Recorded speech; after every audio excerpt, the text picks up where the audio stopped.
Hello students, physics की एक और नई वीडियो में आपका स्वागत है।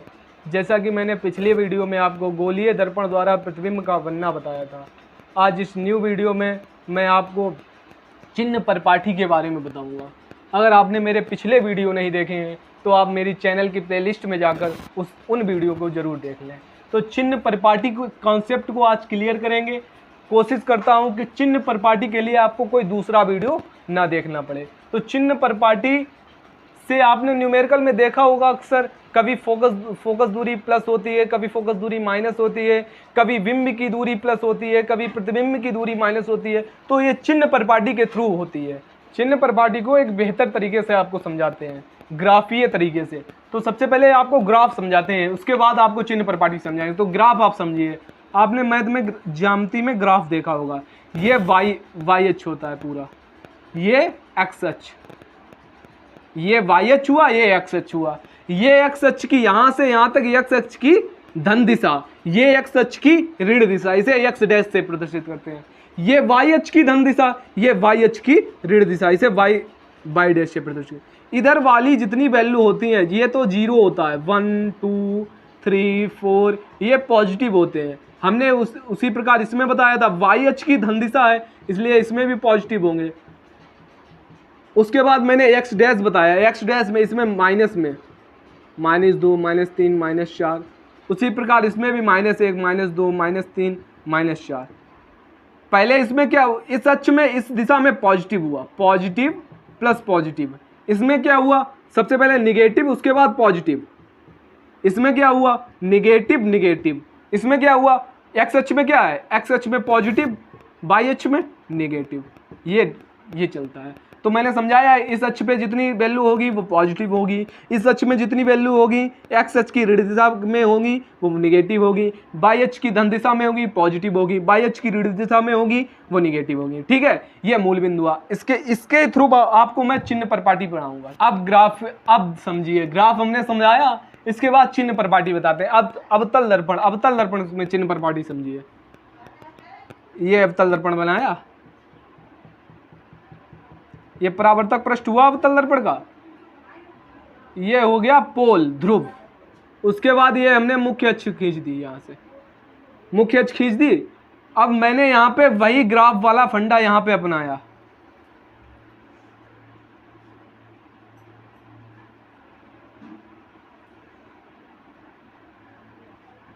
ठीक है, अब इसकी ये परावर्तक पृष्ठ है, ये तो पोल हो गया। इससे इधर चलोगे, इधर फोकस दूरी, इधर इसका फोकस इधर होगा, इधर ही केंद्र होगा इसका। ठीक है, इधर ही केंद्र होगा। अब जब मैं वस्तु को अनंत और वक्रता केंद्र के मध्य स्थित करता हूं तो मेरा प्रतिबिंब बनता था यहाँ पे।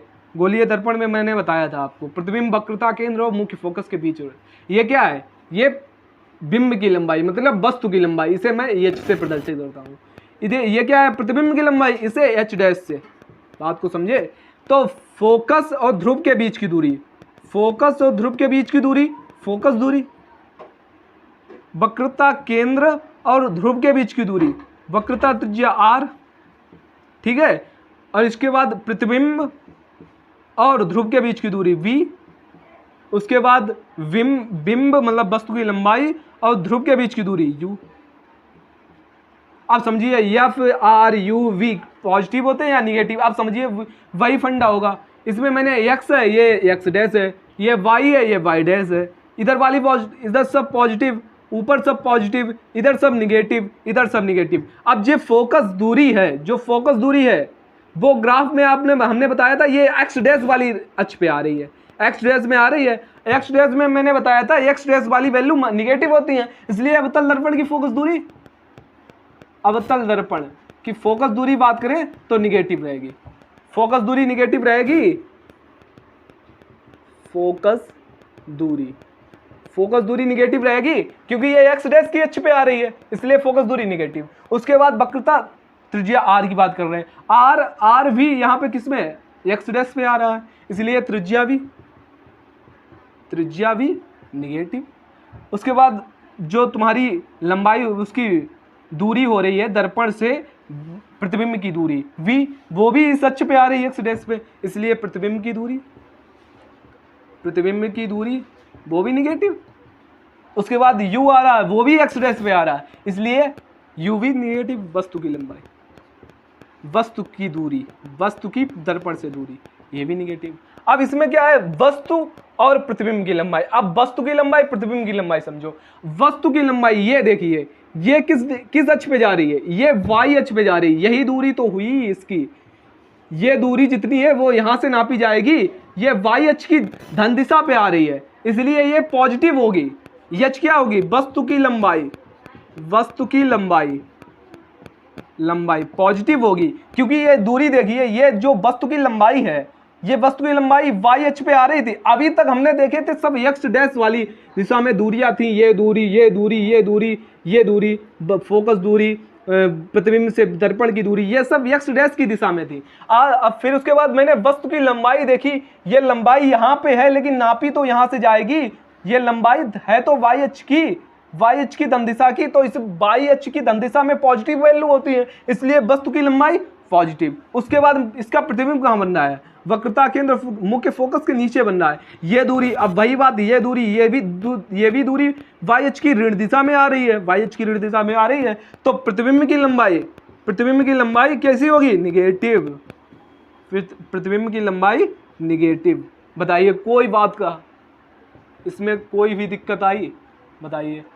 सबसे पहले मैंने बताया था, इधर अवतल दर्पण में एक कंडीशन और आती है कि मुख्य फोकस और ध्रुव के बीच स्थित जब वस्तु होती है तो उसका जो प्रतिबिंब बनता है वो इधर बनता है, प्रतिबिंब इधर आभासी बनता है।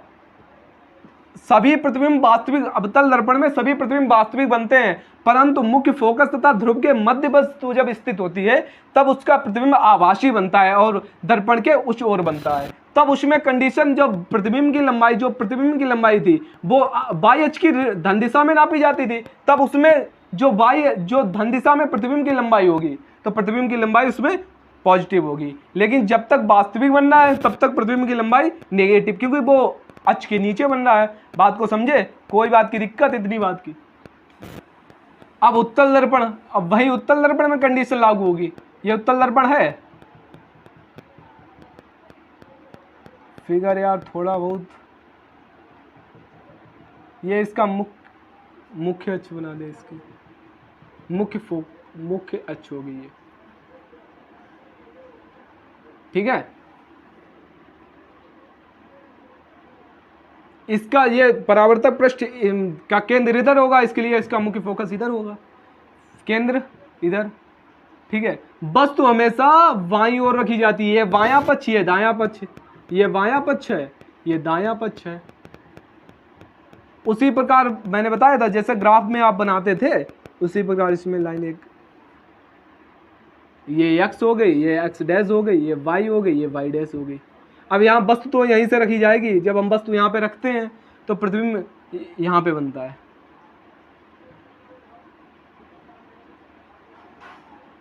प्रतिबिंब यहाँ पे बनता है, ठीक है। ये क्या हुआ, यहाँ से u,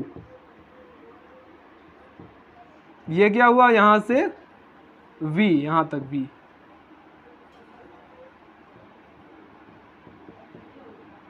ये हो गया यहाँ से f फोकस दूरी, ये फोकस दूरी, ये हो गया वक्रता त्रिज्या r। समझ पा रहे यहाँ पे, अब समझिए बात को। अब उत्तल दर्पण में क्या होता है, मैंने उत्तल दर्पण में यहाँ पे पॉजिटिव हो गई सब वैल्यू, इधर वाली पॉजिटिव, इधर निगेटिव, इधर पॉजिटिव, इधर निगेटिव, बात यही ग्राफ में होता था।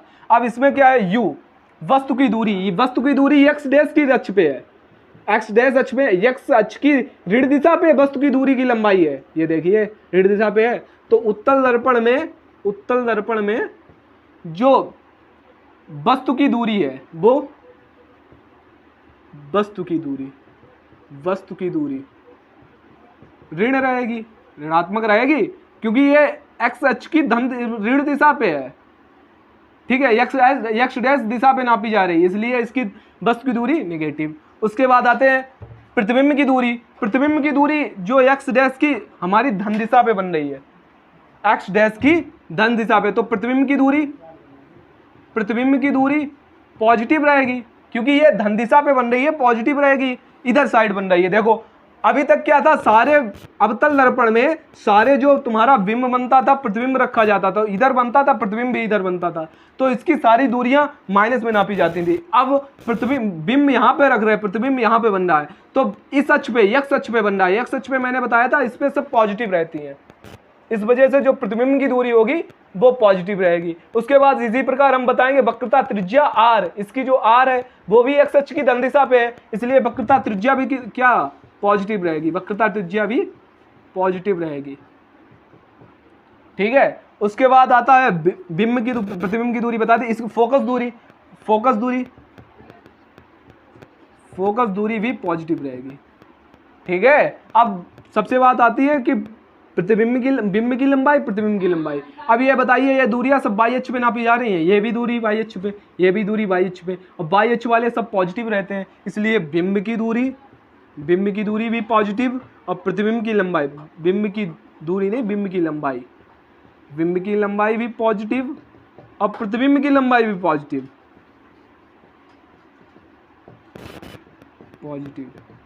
बात को समझे। वस्तु की दूरी यहाँ से निगेटिव हो गई क्योंकि ये एक्स डैश की दिशा पे, एक्स अक्ष की ऋण दिशा पे नापी जा रही, इसलिए वस्तु की दूरी निगेटिव हो गई। ये पॉजिटिव हो गई क्योंकि एक्स अक्ष की धन दिशा पे नापी जा रही है। ठीक है, फोकस दूरी भी, वक्रता त्रिज्या भी, और जो प्रतिबिंब की लंबाई, प्रतिबिंब की दूरी है उसे भी, लेकिन जो प्रतिबिंब की लंबाई, बिंब की लंबाई वो वाई अक्ष से नापी जा रही है, इसलिए ये पॉजिटिव रहेंगे। ठीक है, बात को समझ पाए। प्रकार लेंस में भी वही फंडा होता है पूरा। ये उत्तल लेंस हुआ,